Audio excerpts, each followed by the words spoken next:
আমাদেরকে বর্ণের উচ্চারণ করাবো। আমাদের এই উচ্চারণ শৈলী যে প্রতিষ্ঠান সেটা হচ্ছে স্বরভুবন। কি ভুবন? স্বরভুবন ভাষাশৈলী উপস্থাপনা কেন্দ্র। তার পক্ষ থেকে আমরা আর ইসলামিক ইনস্টিটিউটে আল্লাহ তৌফিক দেন আমরা কি করবো, এটা ধারাবাহিক ক্লাস চালিয়ে যাবো ইনশাআল্লাহ। উচ্চারণ কি হবে? ক। ক বলার সময় কোনো বাতাস বের হবে না, বুঝতে পেরেছো? ক বলার সময় কি হবে না, কিন্তু খ বলার সময় অনেক বাতাস বের হবে। খ। ক বলার সময় বাতাস আসে, ক কোনো বাতাস আসবে না। খ মানে এমন যেন হয় তোমার হাতটা উড়ে যাবে। খ। ঠিক আছে? আচ্ছা। ক। খ। সুন্দর করে বসো। গ। ঘ। নামাজ শুনতে বসো, নামাজ শুনতে বসো। এই বাবা নামাজ শুনতে বসো। সবাই সুন্দর করে বসো। হ্যাঁ, এরপরে এটার নাম কি? এটা উম্মু। আমরা এটাকে বলবো উম্মু। কি বলবো? ঠিক আছে? উম্মু। এটা শক্ত করে চ চ চ চ। আচ্ছা চ চ। হ্যাঁ, এরপরে এটা ছ ছ। এটার নাম কি?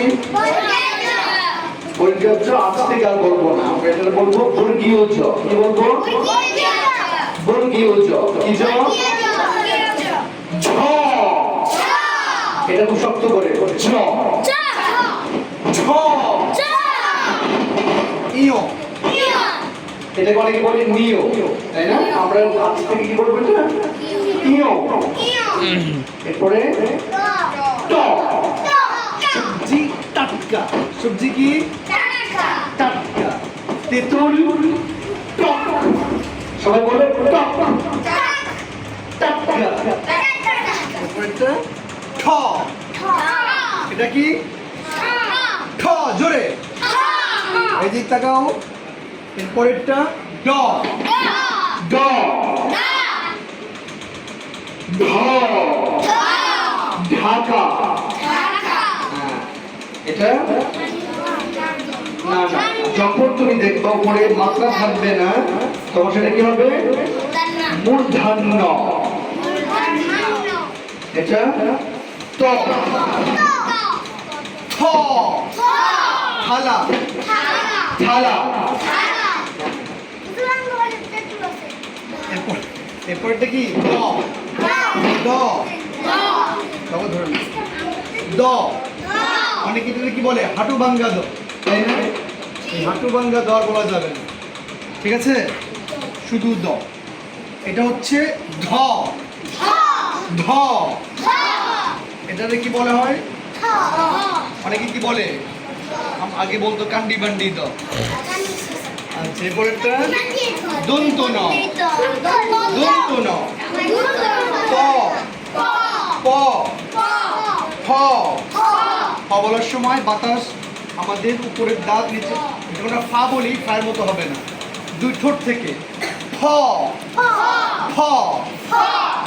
এটা ব। ব। বাবা। বাবা। তারপর একটা ভা। এটা ভ। আকার দিলে ভা। যেমন ভাত। ভাত। বাত না, বাত বললে কি হবে? শরীর চাপায় না, উপরে উফ। এটা হচ্ছে বাতের ব্যথা। এটা হচ্ছে ভ দিয়া ভাত। ভয়। তারপরে একটা ম। ম। ঠিক আছে? পারা যাবে ইনশাআল্লাহ। তাহলে আমরা দেখতে পেলাম এই শাড়িতে যতগুলো বর্ণ আছে এইগুলো বলার সময় কি হবে না? বাতাস বের হবে না, শুধু আওয়াজ হবে। আবার এই যে খ ছ এগুলো বলার সময় আওয়াজ হবে, বাতাসও হবে, যেটা আরবিতে কি বলা হয়? হামস। হামস। হামসের হরফগুলো উচ্চারণের সময় কি হয়? বাতাস বের হয়, আওয়াজ বের হয়। আবার গ বর্গ যতগুলো আছে বর্ণ এই শাড়িতে আওয়াজ হবে, বাতাস হবে না, ঠিক আছে? আবার এই যে ঘর সারিতে যতগুলো বর্ণ আছে এইগুলোতে আওয়াজ হবে, বাতাস হবে। আর এই যে ও, ইও, এই যে বর্ণগুলো এইগুলো উচ্চারণের সময় একটু নাকে যাবে, এইগুলোকে বলা হয় নাসিক্য বর্ণ। বুঝতে পেরেছ?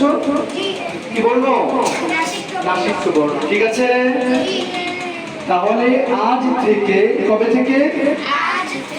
আজ থেকে যখন, কখন? যখন আমরা পড়ব তখন শুদ্ধ উচ্চারণে পড়ব। ঠিক আছে? বলো জি। ইনশাআল্লাহ। তোমরা পারবে? বলো জি ইনশাআল্লাহ। হাত মুষ্টিবদ্ধ করো, এমন করো, আমরা পারবো। শক্ত করে করো, হাত করো এবং হাত করো। আমরা পারবো, আমরা বিজয়ী হব, আমরা বিশ্বজয়ী করব ইনশাআল্লাহ। ঠিক আছে, তাহলে আমাদেরকে অনেক করতে হবে, ওস্তাদজির কথা শুনতে হবে। ঠিক আছে, আচ্ছা।